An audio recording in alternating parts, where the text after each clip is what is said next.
عزیز دوستو آپ مجھے ذرا بتلائیں، کیا یہ رسول اللہ کی تعلیم ہے؟ یہ کس کا میلاد ہے؟ اور یہ کیا کیا جا رہا ہے؟ ایسا کیوں کیا جا رہا ہے؟ عزیز دوستو وہ منظر، آپ تھوڑا آگے بڑھیں، عزیزان گرامی قدر، انتہا درجے کی بےہودگی، منہ میں گٹکے ہیں اور نام رسول اللہ کا لیا جاتا ہے، نعرے رسول اللہ کے لگائے جاتے ہیں۔ بھائی وہ نام لینے سے پہلے 1,00,000 مرتبہ سوچو۔ اتنے بھیانک مناظر میں نے دیکھے، میرے پاس الفاظ نہیں ہیں کہ وہ منظر آپ کی خدمت میں رکھوں۔ عزیزان گرامی، معظم جاہی مارکیٹ سے افضل گنج کی طرف میں آنے لگا، راستے میں جگہ جگہ ہمارے نوجوانوں نے بائکس کو ایک گھیرا بنا دیا، بائکس کا روڈز بلاک کر دیے، اور ایمبولنس ٹریفک میں پھنسی ہوئی ہے۔ نوجوان کتنے ہیں؟ بڑی مشکل سے 15-20 نوجوان کر کیا رہے ہیں؟ پوری ٹریفک ان لوگوں نے بلاک کر رکھی ہے۔ پولیس والے آ کر ہٹانے کی کوشش کرتے ہیں تو ان کو جھڑکیاں دے رہے ہیں۔ کر کیا رہے ہیں؟ پنگیاں بجا رہے ہیں۔ کر کیا رہے ہیں؟ گاڑی گھما رہے ہیں۔ یہ سب کچھ کہاں ہو رہا ہے؟ حیدرآباد کے ایک انتہائی اہم شاہراہ پر۔ نام کس کا لیا جا رہا ہے؟ نام رسول اللہ کا لیا جا رہا ہے۔ اور آج ہمارا حال کیا ہے؟ میلاد جلوس کے نام پر ہم روڈز بلاک کرتے ہیں۔ آپ کو میں بولوں، میرے کانوں نے سنا اتنی گندی گالی ایک بچے نے ایک بچے کو دی، ادھر گالی دے رہا ہے، ادھر نالا لگا رہا ہے، پتی پتی پھول پھول، یا رسول یا رسول۔ عزیزان گرامی قدر، وہ یا رسول بولنے سے پہلے تجھے شرم کیوں نہیں آئی؟ تیرے سر کی ٹوپی کہاں چلی گئی؟ تیرے منہ میں گٹکا کیوں ہے؟ اور کیوں تو نے راستے کیوں بلاک کیے؟ کسی کی جان لینا کیا اسلام نے اس کی تلقین کی؟ عزیز دوستو، پولیس والوں نے حد درجہ صبر کا مظاہرہ کیا۔ اگر ان کی جگہ میں ہوتا تو میں کیا کرتا مجھے نہیں معلوم۔ عزیزان گرامی قدر، صبر کی انتہا میں آپ کو بتلاؤں کیوں کیا پولیس والوں نے اس قدر صبر، میں نہیں جانتا، مگر عزیز دوستو یہ امتحان ہے۔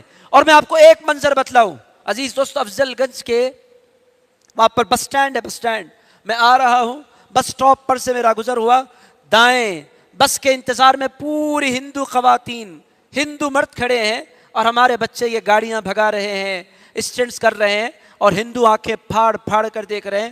کیا یہ ہوتا ہے اسلام؟ کیا اسلام اسی کو کہتے ہیں؟ مسلمان اسی کو کہتے ہیں؟ کیا ان کے رسول اسی لیے دنیا میں آئے تھے؟ کیا ان کے رسول کی آمد اس واسطے ہوئی تھی کہ یہ جہالت برپا کی جائے؟ میرے دوستو، بدنام کون ہو رہا ہے؟ وہ من چلے نوجوان بدنام نہیں ہو رہے ہیں۔ میں نے ان کی آنکھوں میں حیرت دیکھی۔ ان لوگوں نے یہ سن رکھا تھا کہ مسلمان جو ہوتے ہیں وہ بہت باادب ہوتے ہیں، مگر کل کے دن میلاد جلوس کے نام پر انتہا درجے کی بےہودگی، جہالت، کہاں سے آ گئے یہ نوجوان؟ کیوں کر رہے ہیں یہ نوجوان؟ عزیزان گرامی قدر، کیسے اسلام کو بدنام کرنے کی سازشیں؟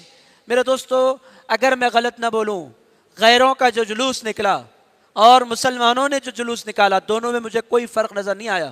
وہ بھی ناچ رہے تھے، یہ بھی ناچ رہے تھے، وہ بھی بے ادب تھے، یہ بھی بے ادب تھے۔ ان کے پاس بھی کوئی ڈسپلن نہیں تھا، ان کے پاس بھی کوئی ڈسپلن نہیں تھا۔ عزیز دوستو، کیا ہو رہا ہے؟ کیوں ہو رہا ہے؟ کیوں اسلام کو بدنام کیا جا رہا ہے؟ عزیزان گرامی قدر، اس کی نوٹس لینا علماء کی بھی ذمہ داری ہے، مشائخ کی بھی ذمہ داری ہے، قائدین کی بھی ذمہ داری ہے۔ عزیز دوستو، اگر یہی حال چلتا رہا تو واقعی اسلام بدنام ہوگا، اور یہ میلاد جلوس حیدرآباد میں ایک فساد کا عنوان بنے گا اگر ابھی نہ روکا جائے، ابھی نہ کنٹرول کیا جائے۔ اس سال جو حالات میں نے دیکھے، میں نے زندگی میں کبھی میلاد جلوس میں نہیں دیکھے۔ عزیز دوستو، میں بھی نکلا کرتا تھا، وزیر علی مسجد سے میں بھی نکلا کرتا تھا۔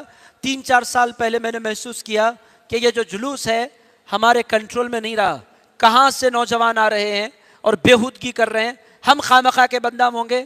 میں نے نکلنا چھوڑ دیا۔ عزیز دوستو، یہ میلاد جلوس ہے بہت امپورٹنٹ، حضور سے محبت کا اظہار، یہ ہونا چاہیے، مگر عزیز دوستو، مگر وہ کسی کی سرپرستی میں، کسی کی نگرانی میں، علماء کی تائید میں ہونا چاہیے۔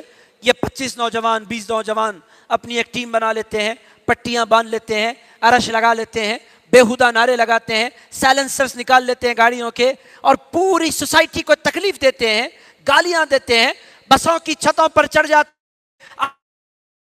عزیز دوستو،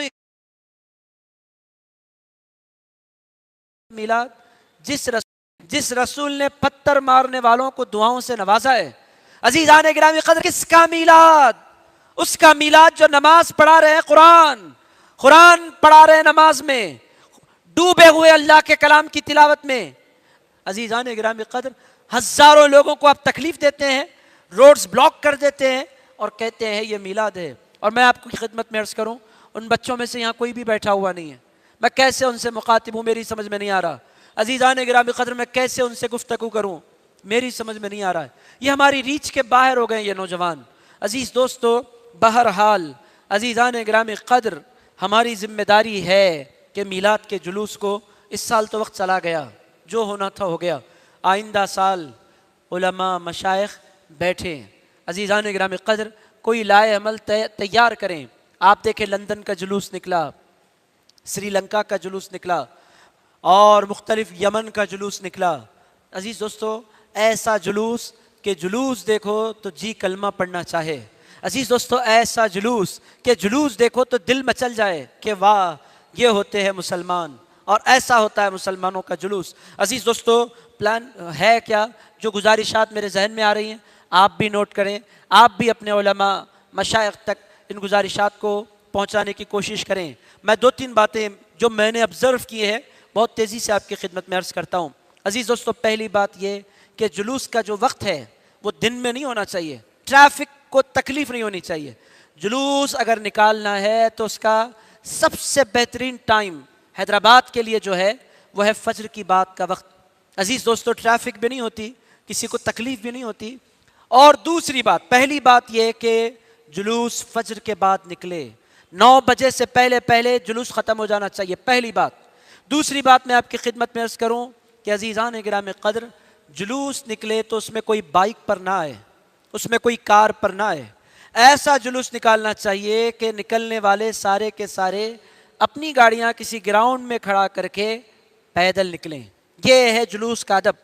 تیسری بات، جب جلوس نکلے تو پہلی صف میں اس میں علماء کا ہونا، مشائخ کا ہونا، سیاسی قائدین کا ہونا بہت زیادہ ضروری ہے۔ عزیز دوستو، چونکہ قوم نہیں سنبھل رہی ہے، قوم اگر جب تک بزرگ نہیں اترے، آپ بولیں گے جلوس ہی ختم کر دو، نہیں ختم کر سکتے اب آپ۔ عزیزان گرامی قدر اس کو ختم کرنا اب کسی کے ہاتھ میں نہیں رہا، ختم کر دو آپ نہیں بول سکتے، ڈسپلن کرو آپ یہ ضرور بول سکتے ہیں۔